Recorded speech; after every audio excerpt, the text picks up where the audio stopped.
Israel फिलिस्तीन के बीच 7 अक्टूबर से अब तक जारी जंग में फिलिस्तीन को जान और माल का भारी नुकसान हुआ। इजराइल ने गाजा में हमास के कई लड़ाकों को मारने के साथ ही हजारों निर्दोष नागरिकों, महिलाओं और बच्चों को भी मौत के घाट उतार दिया। इसके बाद भी इजराइल और उसका साथ दे रहे अमेरिका को इस युद्ध में अभी तक कोई बड़ी सफलता नहीं मिली है।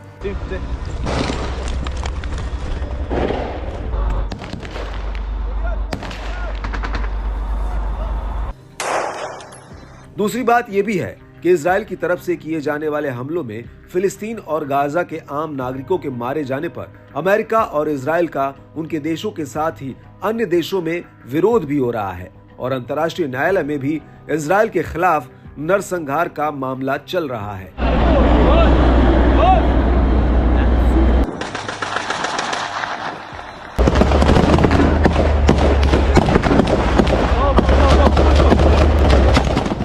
साफ कहें तो इस युद्ध में इजराइल को गाजा से कड़ी चुनौती मिल रही है।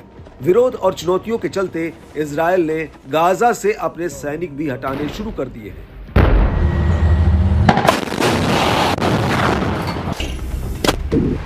आपको बता दें कि इस युद्ध में इजराइल को हवाई हमलों में भले ही सफलता मिली हो, लेकिन जमीन पर उसे कोई बड़ी सफलता नहीं मिली। हमास के बड़े नेताओं का इजराइल अब तक कुछ नहीं बिगाड़ पाया है।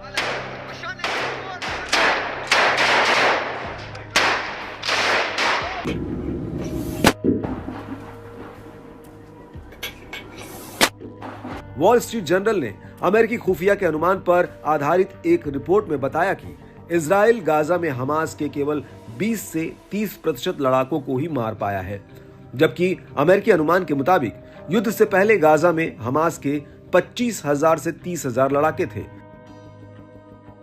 यह अनुमान ड्रोन निगरानी और इजराइल खुफिया की जानकारी पर आधारित था।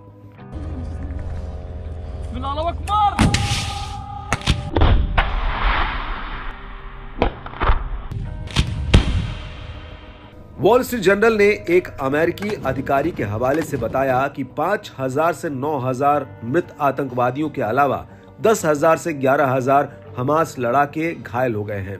उन्होंने स्पष्ट किया कि इनमें से कई घायल लड़ाके युद्ध में वापस लौट सकते हैं, क्योंकि बचे हुए लड़ाकों पर जिम्मेदारी ज्यादा है। वो कम से कम 2 से 3 लड़ाकों की जिम्मेदारी निभा रहे हैं।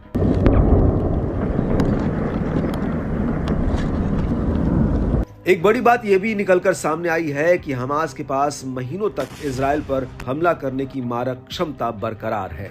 दूसरी तरफ हमास अपनी पुलिस को भी फिर से स्थापित करने में लगा हुआ है, यानी आगे भी इजराइल के लिए रास्ता बहुत आसान नहीं है। शायद इसी बात को समझते हुए इजराइल और अमेरिका अब अपनी विफलता को स्वीकार करते हुए अपने कदम धीरे धीरे युद्ध से पीछे खींच रहे हैं।